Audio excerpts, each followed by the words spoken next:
તો નમસ્તે મિત્રો, હવે આપણે જોઈશું 12 વિભાગની અંદર રમત તેમજ આકારથી ઓળખાતા માહિતી વિશે જોઈશું 12 વિભાગ વિશે।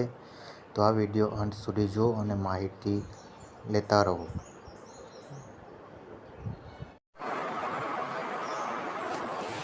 તો નમસ્તે બાળ દોસ્તો,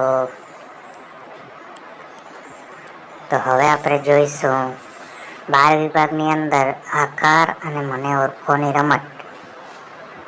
મને ઓળખો અને આકાર ચકાસો। મિત્રો આપ સ્ક્રીન પર જોઈ શકો છો તેમ ચોરસ આ રીતે જોવામાં આવે છે। પહેલા નંબરનું જે છે ચોરસ, એને હિન્દીમાં ચોકર કહેવામાં આવે છે અને ઇંગ્લિશમાં સ્ક્વેર કહેવામાં આવે છે। બીજા નંબરનું જે છે એ લંબચોરસ, એને હિન્દીમાં આયતકાર કહેવામાં આવે છે અને ઇંગ્લિશમાં રેક્ટેનલ કહેવામાં આવે છે। એ આ રીતે જોઈ શકાય છે। ત્રીજા નંબરમાં છે વર્તુળ, એટલે કે ઇંગ્લિશમાં કહેવાય સર્કલ, એને હિન્દીમાં વૃત્ત કહેવામાં આવે છે। એને આ રીતે જોઈ શકાય છે। મિત્રો બીજું છે ત્રિકોણ। ત્રિકોણને ઇંગ્લિશમાં ટ્રાયેંગલ કહેવામાં આવે છે। એનો આકાર ટ્રાયેંગલ આ રીતે જોવાય છે અને એને હિન્દીમાં ત્રિકોણ કહેવામાં આવે છે। તો લંબગોળ, લંબગોળ એટલે કે સર્કલ નથી હોતું, એ લંબ એટલે કે અંડા આકાર જેવો હોય છે, એને ઇંગ્લિશમાં ઓવેલ કહેવામાં આવે છે અને હિન્દીમાં અંડાકાર કહેવામાં આવે છે। બીજું હતું અર્ધવર્તુળ। અર્ધવર્તુળ તમે જોઈ શકો છો પર્પલ કલરની અંદર। તો મિત્રો એને ઇંગ્લિશમાં સેમી સર્કલ કહેવામાં આવે છે, એટલે કે હિન્દીમાં અર્ધવર્તુળ। મિત્રો બીજું છે પંચકોણ।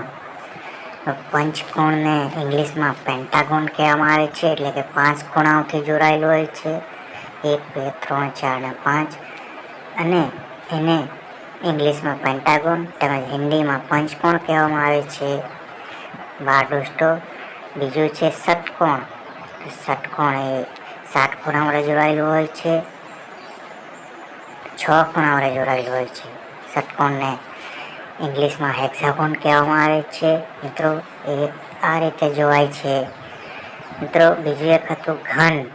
ઘન એટલે કોઈ ચોરસ આકૃતિ અથવા ચોરસ વસ્તુ, એને ઘન કહેવામાં આવે છે, એટલે કે ક્યુબ। ક્યુબ એટલે ઇંગ્લિશમાં ઘનને ક્યુબ કહેવામાં આવે છે અને હિન્દીમાં ધન કહેવામાં આવે છે। બીજું એક હતું નળાકાર।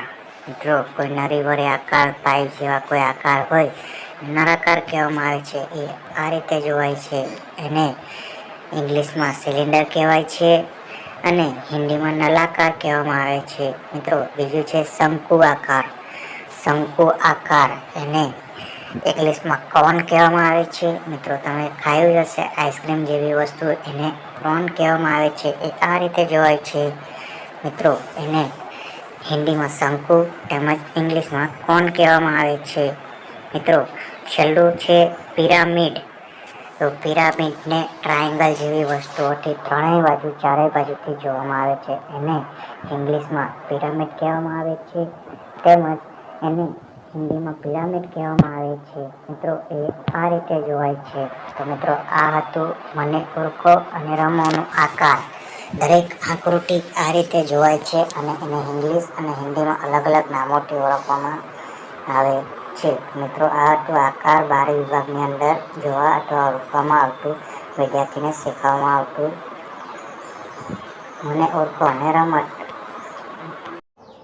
તો મિત્રો આભાર તમારો આ 12 વિભાગની માહિતી જોવા તેમજ શીખવા બદલ। આવા જ વિડીયો જોવા માટે આ શિક્ષણની જાણકારી અને વિડીયોને લાઈક તેમજ સબસ્ક્રાઈબ ચેનલને કરો।